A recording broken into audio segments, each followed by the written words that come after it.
wagt bir gaharyny getirecek bolupdyr. İmam Şafii de hayyatı köýnek diýer. Köýnek diýen ýene andazyndan bir ýene andazlanmasa. Aham İmam Şafii andazy bir köýnek dipdir da, o ertegel bir wundel diýipdir hayyat. Am bir adam ýort bardyr, men Şafii iýert diýipdir. Şu sagalyň ýeňini ula qanet diýipdir, çepeliň ýeňini giş ýezik diýipdir. İmam Şafii gaharyny getirecek bolýar. Aham çepeliň ýeňe işçi bolupdyr, sagalyň ýeňini ýarym metr, 1 metrde uzynetdir. Ertegel bitir İmam Şafii köýnüne. Bu ola qan, binamit onu düň biri geldi diýipdir, seni iýert diýip aýtdyr. Ha diýipdir. Ola gowla desipdir diýipdir. Kitaby näzir götürjegim bilmeýärdim diýipdir. Ýeňimi atyp kitaplar goýup men götürebererim diýipdir. Men gowy horjam elimde baki diýipdir. Ömer rahat bolun diýipdir. Ýeňimde diýipdir, kişejik beter gowşla, ýazık bolun mydan ýygnap durardym diýipdir. Ýygnama gerek diýipdir, şeýle durberme bolýar diýipdir. Gowy adamdan gowrun tapşyryp öýdi. 1100 ýyl üstünden geçipdir. Häzirde gurrun nagat bereketli, nagat lezzetli on hoş ahlakly, ahlak bolýar. Ýene de aýtýan, meçide diýen nagat näferen mi diýilmeli. Çok hep aýdaty bular ýüzüler. Şu ahlakda ýördük birden mara. Nümlük çereket nefil namazdan önce Resulullah'ın yanına varar. Bunu men galat eder özünden aýdar. Resulullah'ın aýdantydy. İmandan soňra iň çerediň agratjaklar hoş ahlaklyk diýer. Hoş ahlaklyk diýip şoňa aýtýarlar. Gaharyň geltuka Salam diýip ýöne gitdiň ýerde emmek islam. Salyp kıtırdat tukan ay Hudaý üçin ýudunayn diýdin Resulullah'ın ýoldaşy. Peygamberimiň sahih hadisi var. Şol bir hoş ahlaky kıyametiniň Arkadaşlar, bir Hudaý üçin näsen gülür ýüzüp gaharyny utdan Hudaý boş gaýtarjak. Boş gaýtarjak mendir.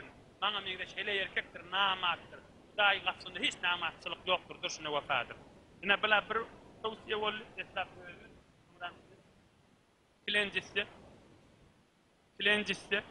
Kilencisi, eslap ýene öýdüm aýtýan. Hudaý üçin hem maňda nasihat diýip aýtýan. Ýadadyk şahralyk gurrun. Ýadadyk şahralyk Müslümanlar ýadadyş agdarlyk. Agdarlyklar ýerek bar, dünýä boýunça gör, ahir musulman öldürmäne bar. Kafirlik guluwat ekedi. Olar adat zadyň üstüne sellerin beýlorapdyr, o doğa edipdir, o etmändir, o beýt giýipdir mescide, o beýle giýipdir, o gyýgyrtdyr, o gyýgyrmandyr. Ýürekli kişini kuduretden noli, daha için etmäli. İman için etmäli. O da alimdir, o da molladyr, o da kitap görendir, o da Hudaý diýip berendir. Yanlış sen düşündürecek bolýan amana bolmaýanmyşdyň. Amana tarapda yanlış ketsen. O diýip ben tamam bolsa goýdan. Tamam. Ýa-da kim millet? Asala. Ýa-da kim millet? Sen adamda dininden tawýp barýar. Sen adamda namazdan bahane etjek her näme bahanedir. Emma bir de ol qan bahane bolupdyr. Dünýä boýunça gözlek bir adat kurulgan maşlaýar. Adat qatdan maşlap düş dünýä boýunçadyr. Hay durup bütün mantyň altyny biýirini öldürüp durmaly. Nahat ulaqan bir afet, nahat ulaqan fitne, on bir keýpçilik emniýetiň içinde meşru götürmäni biýirimiz açyp durmaly. Bir teberrüken bir hikaye aýdy. Aham şol bereket bolar, tenezzalur rahme inde zikr salihin, şoň menen tamam edeýin. Ham inşallah hazdamlar jalla dua eder. Bir alim bir teberrük geçipdir, Hazreti Hasan Basri diýerler. Enemiz Ümmü Selme'den nadı emttir haşoladım. İmam Agdam'dan 40 yıl önçak dünyadan geçti. Hazreti Hasan-ı Basri. Son zamanında yeni bir teberrük varmıştı. Kim? İbn-i Sirin. O diş yoruyanmıştık. O da İmam Agdam yani müştehitmişti. Asıl alimmişti. Çok müyüz. Biri Hasan-ı Basri oldu. Biri de İbn-i Sirin oldu. İkisi de dağdan olupan alim. İkisi evliya, ikisi teberrük, ikisi pirlen başı. Pirlen başı. Evliyalan başı. İkisinin kulağası. İnşallah ahunca benim kıyım örmer bir vurduğun Hudaý üçin zeyetli. İkisinin bir da ağdalı olup, kineli olup duruyor. Birbirinin yürekleri ağırlı olup duruyor. Kini demeyin olan hakkında. Yürekleri birbirinin ağırlı olup. O bir gün hiç Hudaý değil. Hasan-ı Basri diş gör. Diş yormanı kim yoktu? İbn-i Sirin. Hasan-ı Basri diş görüptür. Dişini ödü. Hasan-ı Basri ödü. Şu yalanaç aşgal yerde ulu kontişelek tebil kapot. Dürüm, dürüm, dürüm çelek kapot. Kurup bir hevara hafıgı, harıgı. Da ne? İş kambi. Böyle su yalınat, aşgalın üstünne, böyle tebil kapot. İbn-i Sirin'in maftu arası, amana birbirinden doğru arası yok. Demet cemmendir, on birini aydıptır, bir derin oğlunun birini, men gördü diye vaydama deyiptir. İbn-i Sirin'e bar deyiptir, ki diş gördün neyem oluyor diye vaydama. Bu da barıktır İbn-i Sirin'in yani. İbn-i Sirin neyem deyiptir. Diş gören adam, he oraya evliya teverri adam olmalı. Ecire deyiptir. O aşgalın üstünde durulduğu, ola dünya deyiptir, aşgal kanı bir dünya deyiptir. On çoğu yalan aşılığı deyiptir, aşgalın bedenine zat yok, he oraya arası adam olmalı. On çelek tebil kakıp durulduğu da, yatan adamlar oyunduruyor, he oraya vağda öktü adam olmalı. Bu gören adam Hasan-ı Basri olmasa başı hiç kim değil şol adam. Onu gören adam Hasan-ı Basri olmalı. Başı hiç kime gelişmeyeşi deyiştim. Ama ana arası yok diyecek. Ne deyiş? Hak yorgu düşünüyordu. Ol aşgala dünya deyip. On çoğu yalan aşılığı da dünyadan zat bedenine yok deyip. Bu tebil kakıp durulduğu da yasallar oyundurduğu da. Bu Hasan Basri'den başka gelişmeyecek. Eşkuhu kelamu, kelamen enbiya diyecek. Hasan Basri köpülenip, yıkanma köpülenip, yanıp, köpülenip. Ama Hasan Basri'ye gelip ayetlerini, Hasan Basri yoğurtup uğraştır, İbn-i Sirin onun yoğurtup uğraştır, uzaklaştır. Ola adamla hak mehabbeti. Ama bu mahal o yok. Bu mahal adet zadın üstüne birbirle ihtilaf eder olsa, fakat elinin oku yok, yoksa atçaktan öldürecektir. Nefs insana galip olsun. Daha için etmeyin.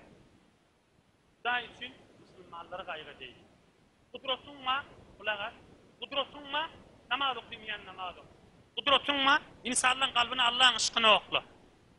İnsanları imana çağır, gruha çağırma. İnsanları Hudayın ışkına çağır, fergak çağırma. İnsanları Resulullah'ın sünnetine çağır, gruha çağırma. Bir gruhu kaldıracak ol, bir gruhu yıkacak ol, görme. Takrib edip, zayi edecek ol, nem edecek. İ'la kelimetillah, Allah Teala'nın adi ve Hudayın ışkı ve mehabbeti. Tamam mı? İslamiyet, Kur'an-ı Kerim izzettir.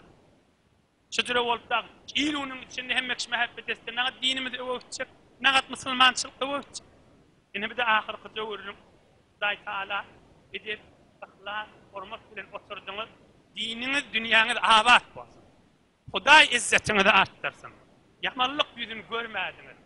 Huday Teala, vatanımız emniyet olup, ittihat olup, ağzı birlik olup, din dünyanız abat olup, ulamalar, pirler, evliyalar, teverrik adamlar başınızda olup, doğasınız olup, dünya ahiretinizde yamanlık yüz görmediniz inşallah.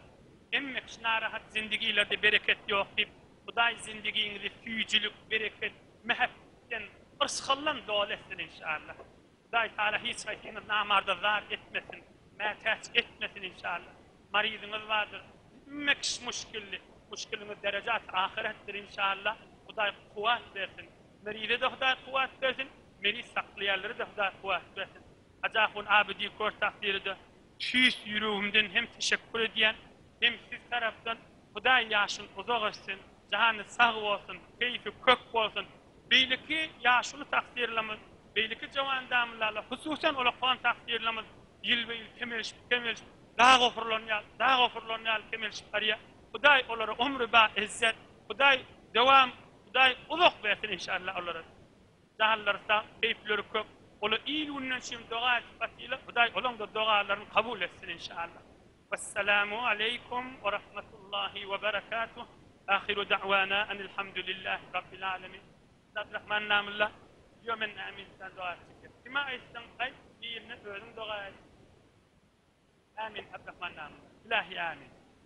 İlahi amin. Can Huday kabuldur inşallah. İyiliğin vatanımıza dua et. Amin can. Emniyet olsun, ittihat olsun, parahatçılık olsun, ağzı birlik olsun, misafiret evdenme, hıtmat evdenme, oğlun şoğun koyup işlet verilli var, oğlun şoğun arastıca oturup dua ediyor. Amin can. Huday bereket versin. avsula deyip, beylekle deyip, perge deyip, tasip deyip, ilahi amin, bir rahmetke ya erhamer rahimin, göreceğiniz